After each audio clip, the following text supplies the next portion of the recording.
Hello YouTube, this is Minnie back. Um, I know I haven't made a video in a while and I apologize for that, guys. Um, Talking to my buddy Chip yesterday on my way to work.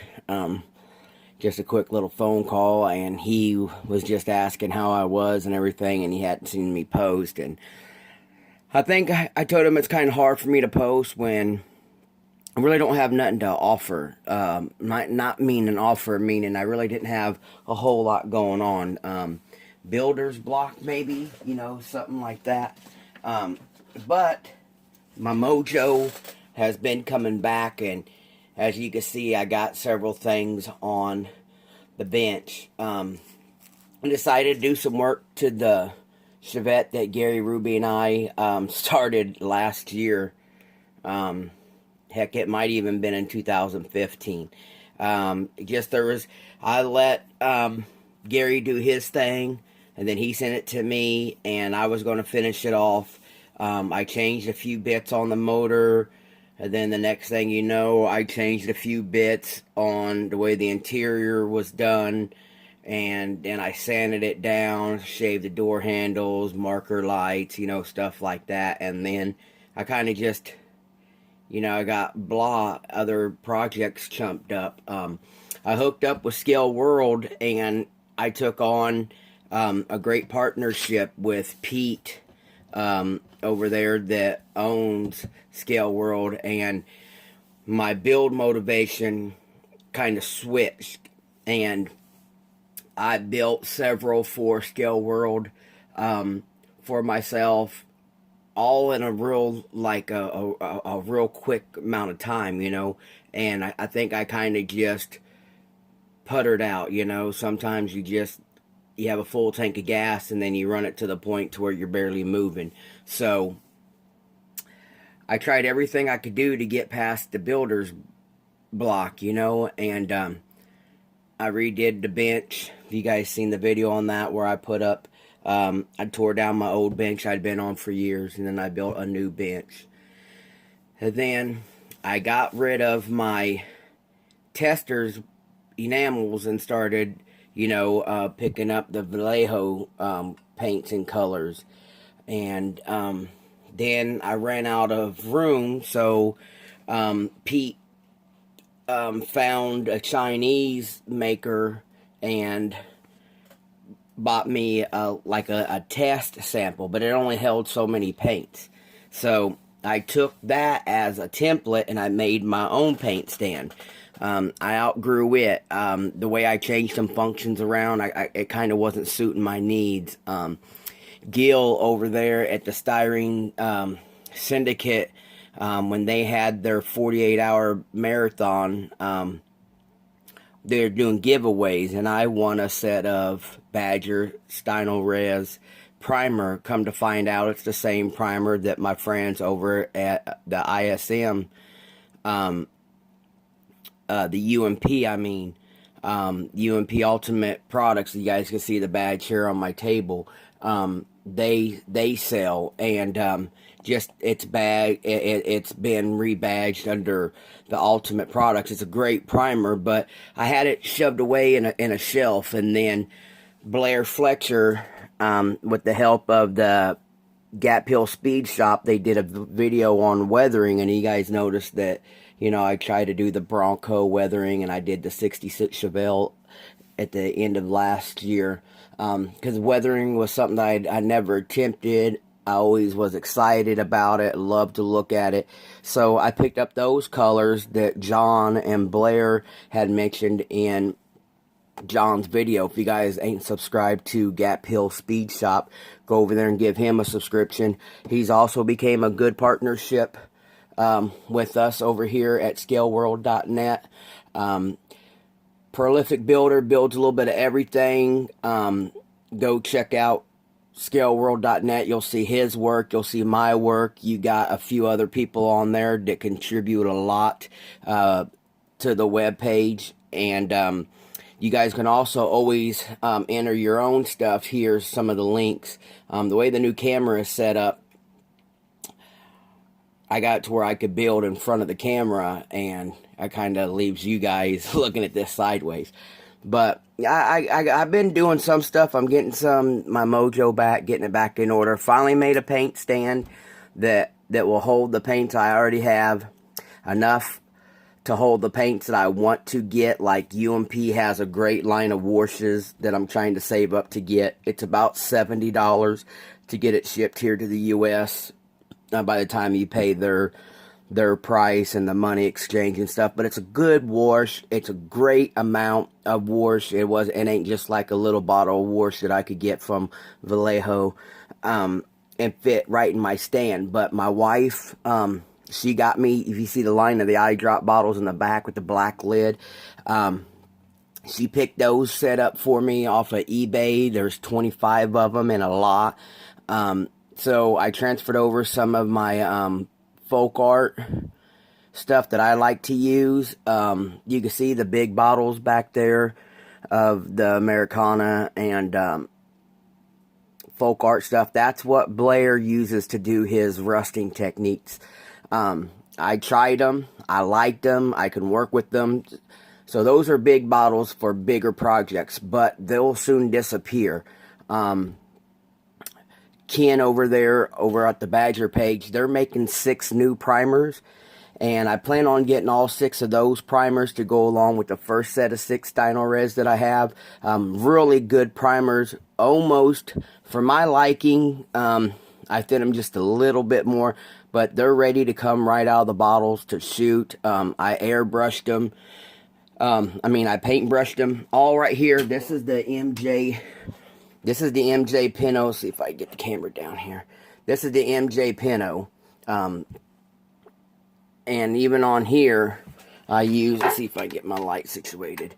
I brush all the black. I brushed the oxidized, the gray, even in the motor. See if we can't pull that up. Even in the motor, that's Stynylrez gray primer, and I hand brushed that, all the interior, and man, it hand brushes great. It's just a really good primer. On this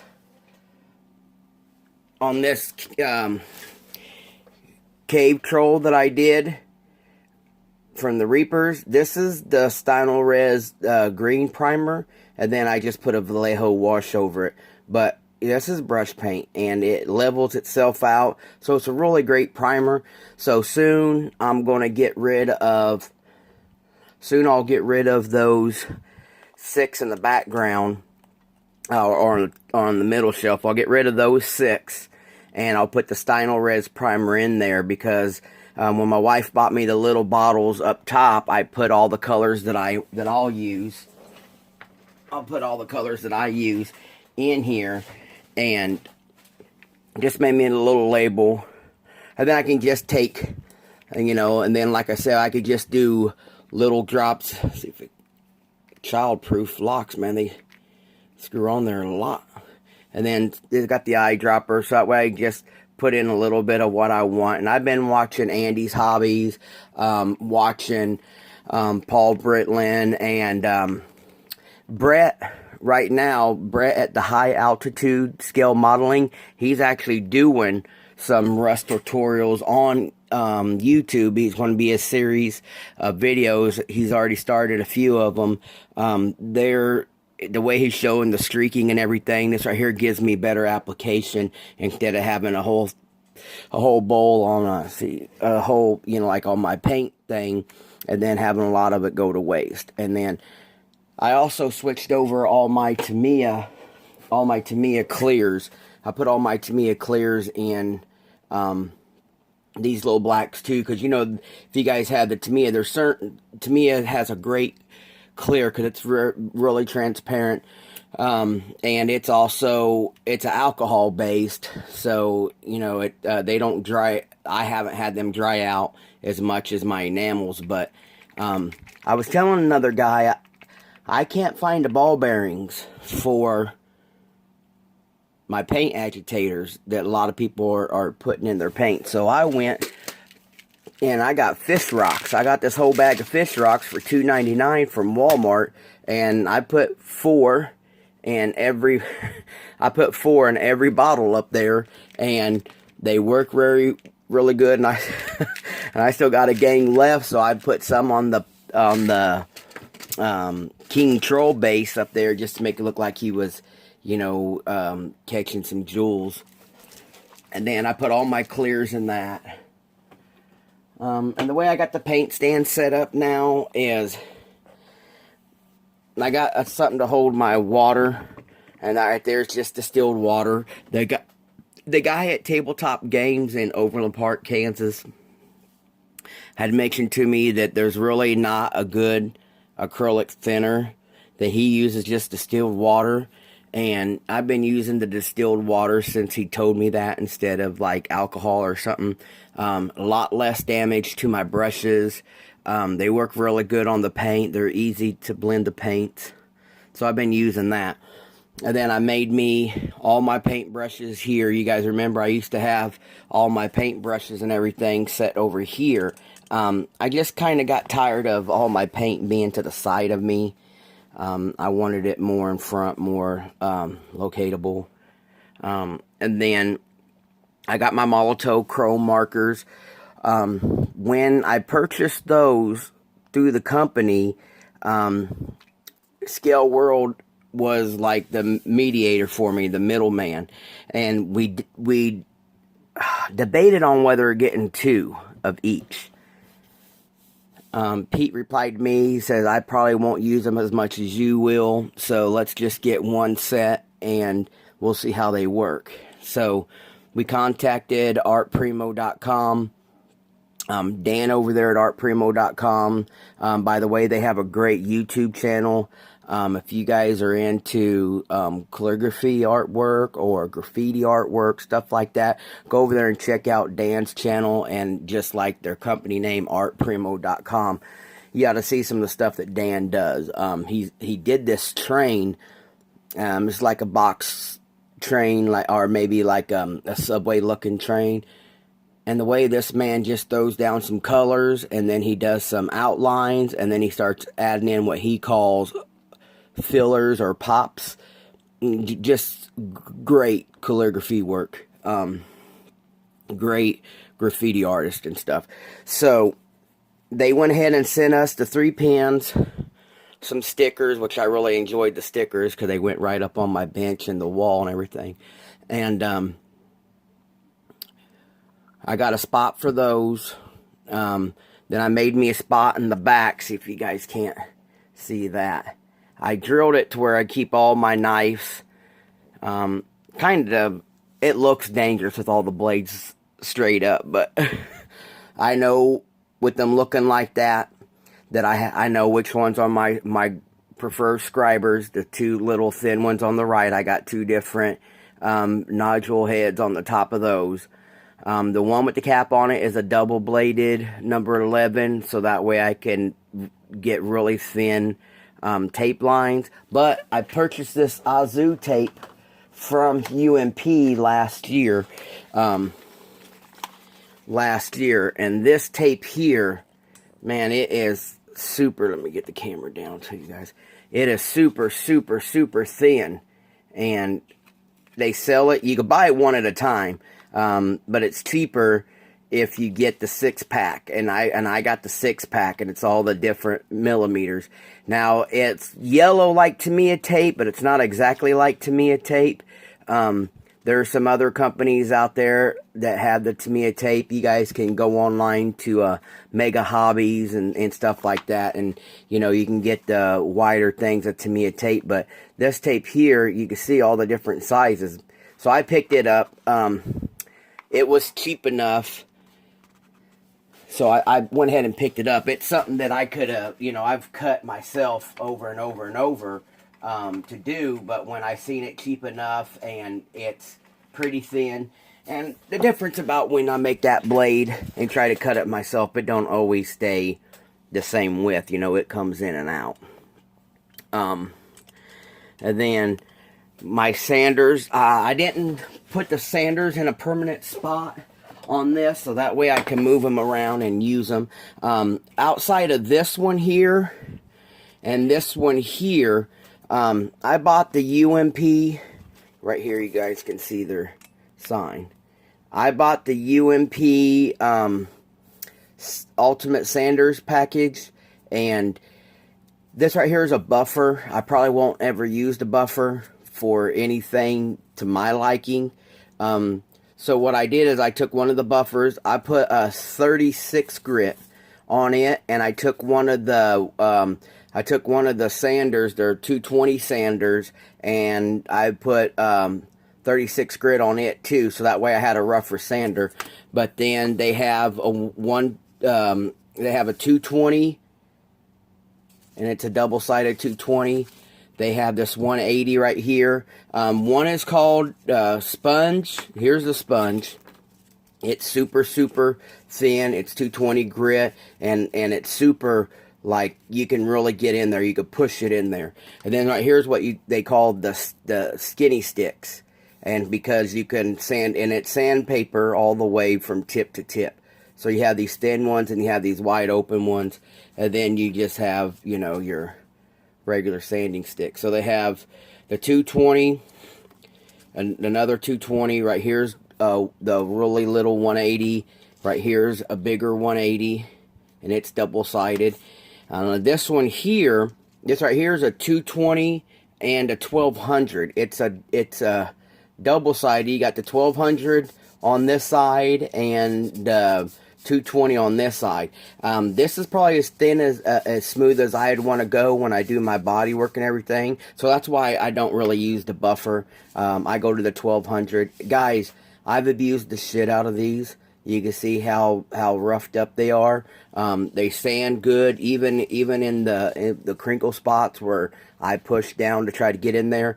Very, very little loss of sandpaper. These are a must for us that actually do a lot of customization work, like making our own hoods or widen bodies, especially for us that do our own body kits. And here's their 1200 in a thin, and a thinny, and then right here's just another 180, and then another 220 that goes in here. But when you buy them in the Ultimate Sander package, you get them. You'll get them in a big bundle, and let's see, they come in 3 packs. It's right here is the triple pack of the 220, the triple pack of the 240 1200s. Right here is going to be, and you get 6 of the skinnies. When you get the skinnies, or the thinny sticks, I called them skinny. When you get the thinnies, there's 6 in each of those packages. So you see why I took some of them and made a 36 grit, because I needed a little heavier grit. Here's a 240. Like right here, you see right here, this right here is your 1200. And this right here is a 240. And then right here is going to be your sponges that I showed you. And again, there's 6 of them in there. And then this right here is going to be the 180. And then right here's the buffer. The buffer comes in a pretty big pack. If I ain't going to use the buffers, why did I buy a 3-pack of buffer sticks? Because the money you save and getting the Ultimate Sander packages is better than buying each one of these at a time. So I just went ahead and picked them up. And then this right here is the 100 and 180. I talked to Paul about this. When it says 100 and 180, you could tell the difference. A 180 just didn't cut what I needed it to cut. It just wasn't rough enough for the fillers I use and stuff. Paul Britland, Lee Holt, they're the owners of UMP. They run the ISM. You guys see that there? They run the ISM Facebook page. They have a web page. Go over there and check them out. They're all the time doing really nice giveaways, promoting the hobby in all kinds of ways. And this is a venture that they went out together.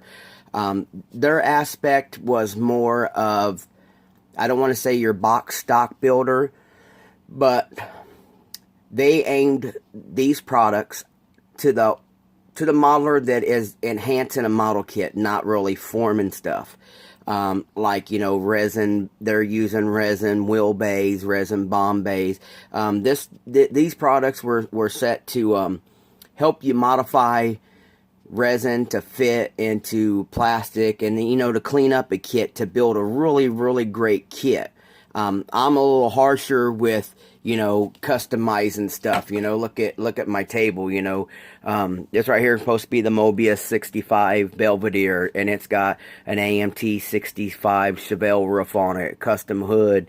I've done custom interior stuff. There's the Revell Vanago van. I've got it cut up into a truck. You know, I've added 40.40 stock to it to get rid of the camper roof and make the bed out of wood and stuff. So I use a lot harsher materials than what is designed for the hobby. And with Paul and Lee, their focus was, I don't want to say the non-custom builders, but their market was different when they make these. Now, Paul does some great detailing. You guys need to follow these guys. Matter of fact, this afternoon at 1:30 Central Time, they have their live show on Tuesdays.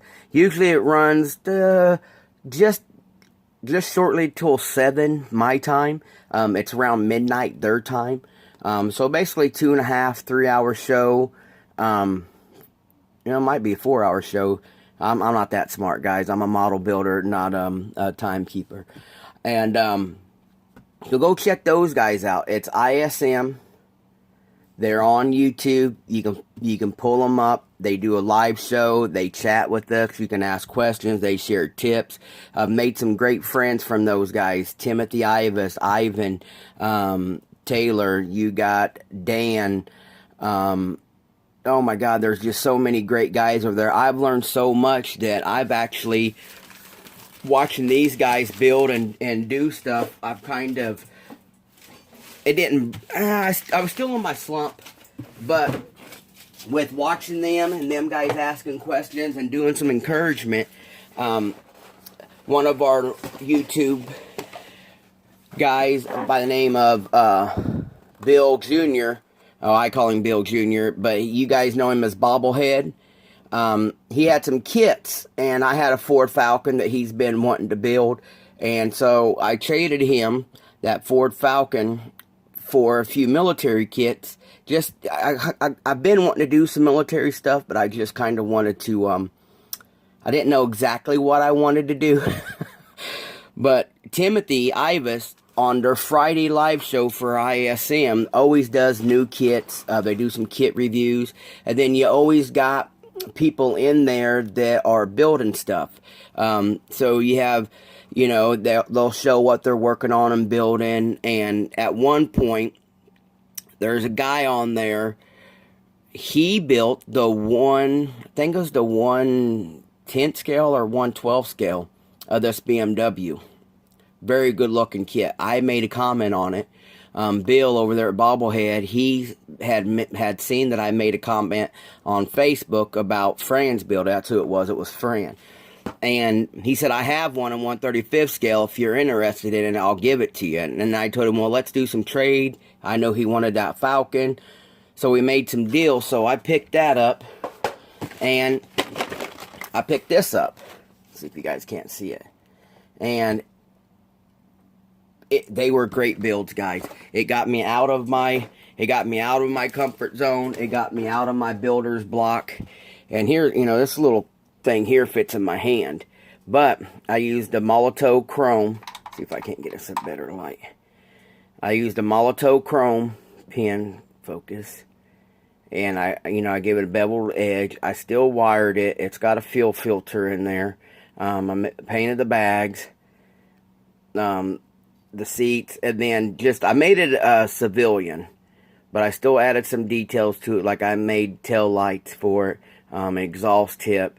I put the cargo bag, I put back here under the spare tire to make it look like, you know, they would travel. Instead of putting the machine gun right here, I put like a spotlight. In my mind, I'm thinking a blinker. That way people in the front would know he's turning. I made that little windshield out of spare plastic. I put a headlight in the front. I put photo etch handle grips out of watch parts on there. Watch parts for the gauges, and then on the side I use watch parts for all the shifting handles. This right here was a really fun build. Look at the size up to next to the Gary and David Chevette, you know. It's a cool little build, and I really enjoyed it. And then just to get, you know, to keep on moving, I built this Walker Bulldog tank. Now, I seen Arlo doing half-fast. I seen him doing some stuff on a big diorama, and then Gilbert over there at Red Dragon, he was doing some oil videos for us, how to do weathering with the oils. Not so much rusting, but actually like weathering, grease buildup, you know. And I pull this tank out. It's actually, this is the rear of it, and actually here's the front of it. And I painted it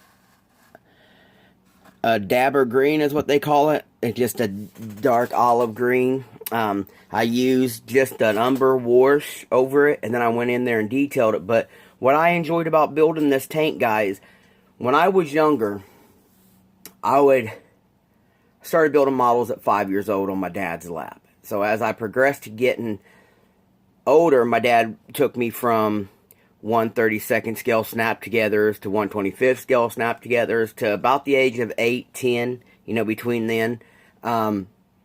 Gave me my first glue kit. And I believe I was 10, because I think I was in the 5th grade. Man, I would go to the hobby shop. It wouldn't be 2 hours later, the car would be built, you know. And I was ready for my next one. And that's what I liked about this tank, because in the military era, there's nothing on the inside of these. On the military side of building, you assemble the whole kit. And then you go into doing your painting and weathering. And when we build our cars, we do our motor, then we do the interior, then we do the chassis, and then we do the body. You know, so there's a lot of different steps.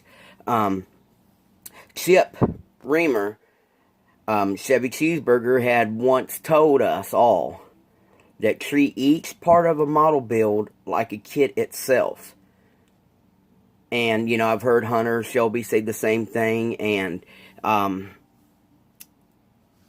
so with doing this, I got to build the whole kit, and then I got to go detail it, which brought me back to my youth. I really liked it. I enjoyed it. But, you know, I got to do all the wheels, and this is my first time ever trying to weather tracks, and these right here are supposed to be exhaust, so I kind of rusted it up a little bit and put the wash all over it and tried to do different colors just for, you know, details and weathers and the washes. And I added this pull chain. Guys, these military guys have so many offerings for, like, not just subjects, but, man, the aftermarket parts, barrels. They have these right here that are real metal that latch would really work. Some of the cargo storage tools that they offer for these. This track here is a synthetic rubber, but, man, these guys are getting real metal tracks. I didn't do nothing to the bottom, but you can see how I let the rust run and all that stuff. And then, you know, the tracks, and I did all the driving wheels and whatnot. And like I was saying, you know, this right here is my very, very first tank. Something I just wanted to do to get, you know, to get it under my belt. It's like, yeah, you know, well, I built a tank or something, you know. But, guys, that's basically a Binks update for me. This right here has just been a kind of a long half hour of me just jibber-jabbing and talking. But I have built a few things. I built those, that tank and that bike. Really enjoy the way my desk is built up now. I was started messing around with this just to do something different. You know, I was trying to break my builder's block, and it just wouldn't go. Die-cast wheels off a toy my son had tore up. Revell Raptor kit, and I sanded the hood flat. I made all this stuff, made rear doors for it. Trying to make it look like, don't want to say doomsday, but trying to make it look like urban assault vehicle. But I've been trying to stay busy. Sorry I haven't produced any videos in a while. But as you guys can see, I'm working. I'm getting my I'm getting ideas back on the Chevette for me and Gary, so I can get that finished up. Kind of would like to have it ready for this year's Acme show. I added a rear wing, doing some supports. I'm going to modify the chassis a little bit that Gary had sent. I kind of, the way I want to do the interior, these arches go up into the floor, kind of hindering what I want to do. So I'm going to straighten them out and then do a box style frame, but nothing major. And just finish up the motor detail and whatnot. But thank you guys all for following me, Facebook and on here. Facebook seems like it's a lot more active for a lot more people. You ain't got to sit down, make a video, edit the video.